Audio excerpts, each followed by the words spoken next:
Assalamualaikum warahmatullahi wabarakatuh.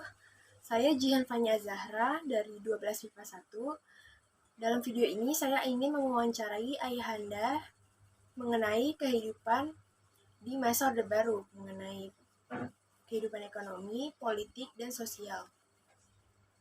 Ya, saya berbicara dengan Bapak bernama Sugianto. Bapak lahir di tahun berapa? 62 1962.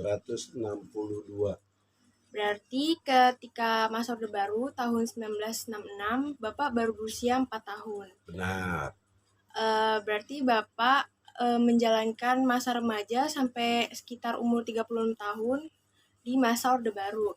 Bagaimana tanggapan Bapak mengenai kehidupan ekonomi di masa Orde Baru tersebut? Bagaimana harga-harga barang-barang pokok dan barang pendukung lainnya? Orde Baru secara ekonomi memang sangat bagus karena di situ direncanakan, istilahnya ada pelita atau pembangunan 5 tahun. Itu setiap 5 tahun ada jenjang-jenjang, dan juga secara ekonomi, secara bahan-bahan pokok itu terjangkau.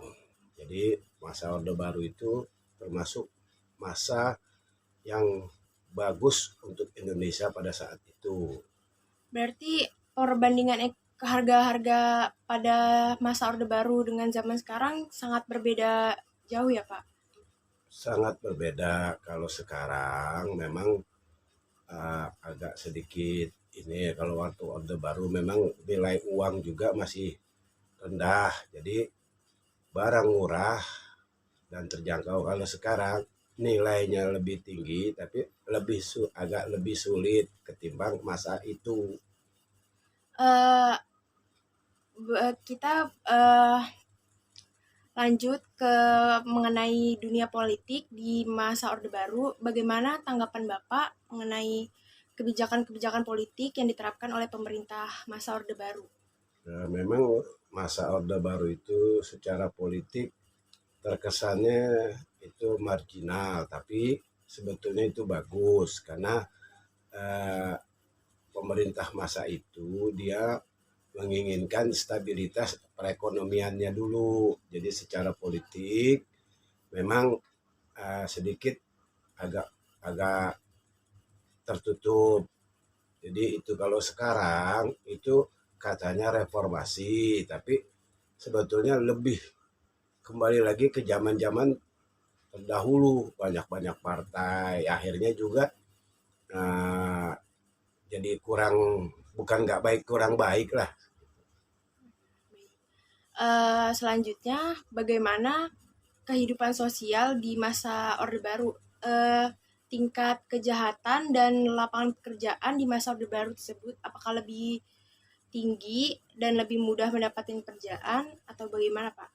Ya, pada masa Orde Baru memang pekerjaan itu lebih mudah dan juga lebih, memang karena nilai uang dulu masih agak rendah, walaupun bahasanya gaji pada saat itu kecil tapi tidak kekurangan. Kalau sekarang bedanya gaji besar tetap aja lebih banyak orang karena harga-harga juga lebih tinggi gitu.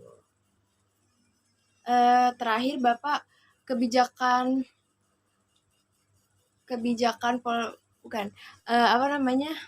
bukan kebijakan politik tapi program-program pemerintah yang Bapak ingat di zaman Orde Baru, yang program yang unggul untuk Program yang meningkatkan. unggul adalah yang pertama itu adalah swasembada pangan. Itu memang itu bagus karena di masa Orde Baru yang tadi saya bilang itu tadi ada pelita atau repelita, itu ada rencana pembangunan 5 tahun.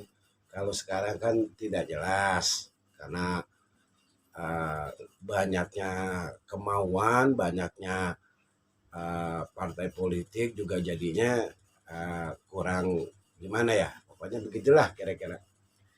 Sebelum menutup video ini, sangat terakhir, menurut Bapak kelemahan pemerintahan masa Orde Baru ini apa ya, Pak? kelemahannya memang cuman terkesannya diktator atau marginal untuk hal-hal tertentu. Padahal yang kalau kita sekarang sadari itu adalah untuk stabilitas perekonomian masyarakat. Bukan saya karena saya hidup di remaja di masa Orde Baru, tidak. Kita tidak ada hal-hal yang negatif atau yang uh, apa namanya pro atau tidak. Jadi cuma sekarang untuk perbandingan itu aja. Oke, baik Bapak, terima kasih atas waktunya. Jadi, kesimpulan yang dapat saya ambil dari jawaban beliau adalah kehidupan ekonomi pada masa Orde Baru masih sangat stabil. Ya, sebelum krisis moneter terjadi, yakni harga barang-barang pokok masih terjangkau dan nilai tukar rupiah masih rendah. Sehingga tingkat kejahatan yang ada pada masa itu masih rendah dan lapangan pekerjaan masih luas. Sedangkan kehidup sedangkan kebijakan politik yang diterapkan oleh pemerintah terkesan tertutup oleh masyarakat dan pelaksanaan program-program berjalan cukup baik. Terima kasih. Wassalamualaikum warahmatullahi wabarakatuh.